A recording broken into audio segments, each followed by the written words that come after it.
publishers, in country and pop or whatever, are getting all these submissions and stuff. And when they see a generic title, they just automatically assume, well, that can't be an original thing. And they're going to look for something that's a little bit more creative. So the one last thing that I've been talking about a lot lately, and I think I mentioned it to Linda on one of the things, is thinking about song titles.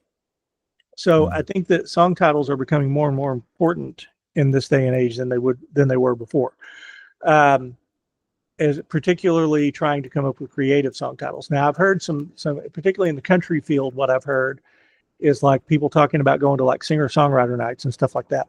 They've talked about how they're never really worried that somebody's going to steal their song, but they are worried that people are going to steal their title. Right? They come up because you can't copyright a song title, right? And so if somebody comes up with like a really cool title that they're afraid another songwriter is going to be there and go, that's a cool title. I want to do that, because it's becoming more and more. So from what I understand in the country field, when you're pitching songs to people, if you're giving them so if you write a song and you call it "I Need You," okay, well, George Harrison already wrote a song in '65 called "I Need You," right? And there's probably been a million more. So probably that's not going to catch the eye of a publisher, right? They're going to look at that and go, well, that seems kind of generic, right? 20 years ago, that didn't seem to be a problem. Like you had James Blunt had a big hit with that song, "You're Beautiful," right? That probably wouldn't happen today with that kind of title. And I'll talk about why that is here in a minute. But today, if you're, these publishers, in country and pop or whatever, are getting all these submissions and stuff. And when they see a generic title, they just automatically assume, well, that can't be an original thing. And they're going to look for something that's a little bit more creative, right? So, if they see a song, so if they keep seeing like "I Love Her" or whatever, they're going to kind of go, it's whatever. But if they see something that's like "Magnetic Gorilla," right, they're going to go, what's that about? And it may be a terrible song, but it's going to catch their attention. And it's the same sort of thing with like people that when they go to YouTube or whatever, just your average person, they're like, I'm looking for some new music, right? If they see something that's looking kind of generic, it's probably not going to catch their attention. If they see something that goes, that's interesting, I wonder what that's about, then they're going to go listen to it, right? And, and I think that was one of the reasons why back in the 90s, you started seeing all of these bands that had song titles that weren't even in part of the lyrics, Stone Temple Pilots had like "Plush," "Interstate Love Song," "The Big Empty." None of those words are in the lyrics anywhere, right? So you saw that a lot in the 90s, right? That they would give songs titles that weren't even in there.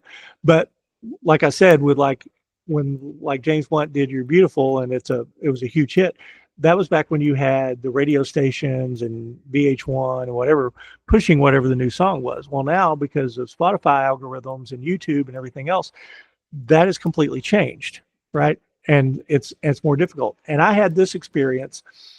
They played one of our songs on a radio show out of Vegas, and that I listened to online. Chuck Simons was the one who organized the show, and he was one of the ones who named us, one of the best artist of the year or best debut album of the year. And so anyway, so he had let me know, hey, we're going to play a couple of your songs on this radio show today. And I said, okay, cool. So I went and listened to it. And after that, they played a song called Hex, Hex, Hex. And then I thought, well, that's really a cool song, right? And so I thought, well, I'm going to go look for that. So I went to Apple Music to go look for it. Do you know how many songs called Hex there are? I pulled up like 25 songs called Hex, and I was like, I don't remember who the artist is. I have no idea who it was, so I gave up looking, right? I eventually just sent Chuck a message and said, hey, well, who was that? And he told me, so I found it, right? But if it wasn't for that, I wouldn't know who it was. And so we have to think in terms of like, if someone hears your song somewhere in passing, right? Mm-hmm. And maybe they remember what the title of it is. Maybe it was on some internet radio show or whatever. And they want to go find it on Spotify. They want to find it on YouTube, but they don't remember, it's David Gaskin that did that. They just remember that it was called whatever. Then, they go and they search for that and they find 20, 30 songs. They're not going to listen to all of them to find the right one. They're going to go, forget it. It's not worth it, right? But if you name it something more unique that they can remember and they pull it up and there's one, maybe two songs with similar titles, then they can find your song. They can listen to it. They can stream it, and you can develop more fans out of that, right? So it has this interesting marketing element to it as well, that you've got to be able to have people be able to find your songs, and if it's a generic title that everybody's used, how are they ever going to find you? They're not, right? That's a really good point. I never thought of that, but just it's like an attention economy, and if you can grab someone's attention with something unique, they're more likely to find you. Right. And Now blend in.